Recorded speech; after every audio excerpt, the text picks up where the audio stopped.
Good morning, everyone. Welcome to Monday. Welcome to Monday Minutes. Certainly going to be one of the more interesting blackout periods that we've had, in quite some time. We look at Friday's number, a little bit of something for everyone in that number, but certainly when we look at the employment market, we continue to see an employment market that is normalizing from pandemic conditions. The absolute number of jobs being created lower. Most of those jobs are being created from the government, less so on the private sector side. And you look at quits and you look at the JOLTS report in general, job vacancies, certainly an alleviation of conditions here, which is Fed friendly overall. Friday, in addition to the employment number, obviously speeches from Fed Governor Waller, New York Fed President Williams. We began writing early on about this up and down scenario, the Bullard effect. And we spent a lot of time, I think, 25 versus 50 with the initial moves, not just with regard to lowering rates, but also raising rates. And if you go back to March of 2022, you look at the months ensuing late 2021 into 2022 when the Fed lifted off, the conversation was very, very similar, 25 versus 50.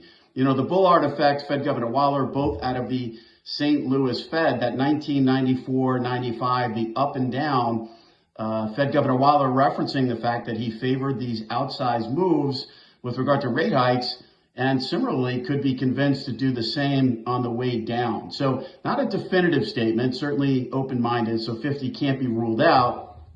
Although we had some massive gyrations on Friday, record volumes in terms of Fed fund futures, a little bit more skewed toward 25 in the end than 50. But the point here, I think, is it's that forward trajectory, the speed and the magnitude of the rate hikes that ensued in 2025, even though the Fed started with 25 to lift off, that ultimately became the overriding factor in terms of rate structure, curve structure, and where markets went from there. So that's the key thing for us to look out to. Levels out the curve. If you look at this SOFR curve, if you look at the forwards, I think at one point last week we traded close to 280 in SOFR 2025, which is right on top of the Fed's longer term neutral rate that we received in the last SEP. Obviously next week, we'll get updated projections, and the market's going to be looking at what the Fed sees in terms of that rate path going forward. But the reality is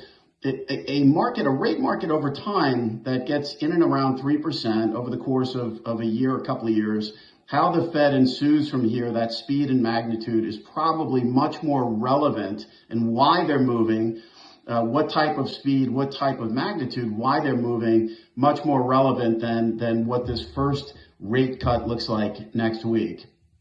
In reality, if we can navigate this economy moving forward over the next year to 2 years, get down to a level that is less restrictive, whether we become accommodative over time will depend on economic conditions.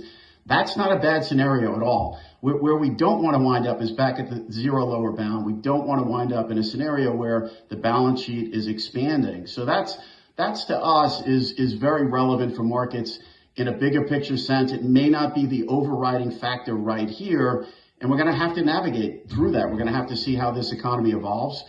We are growing. We're growing more slowly. The labor market is normalizing. You can make an argument when you look at the housing market that a more aggressive approach here in this third and fourth quarter of 2024 into 2025 will help get more supply in the market, will reignite refinancings, see a pickup on the origination side. It's the supply side of the housing market that needs to loosen up. And we've been pretty vocal and steadfast that the way to do that is through lower rates. Perhaps the way to do that is by lowering rates more quickly short term as we look toward 2025. Obviously, a consequential election here coming up within a matter of less than 2 months, which we also think plays into the fiscal side of the equation, plays into the monetary side. It probably lends to a Fed being more cautious. And I think in the end, when you listen to what we're saying, when you listen to what we're speaking of, the market is grappling with the same issues. It's a little unclear, given everything economically, when we throw it into a blender, looking at the fiscal spending, the deficit side of the equation, it's not necessarily entirely clear the speed and the magnitude of what this Fed should be doing here going forward. On the ground this week, obviously inflation front and center, CPI, PPI, much more relevant to next week's pricing, less so about the forward curve, which like we said, I mean, rate levels here certainly look a little stretched. We have favored the duration play with a slightly steeper curve.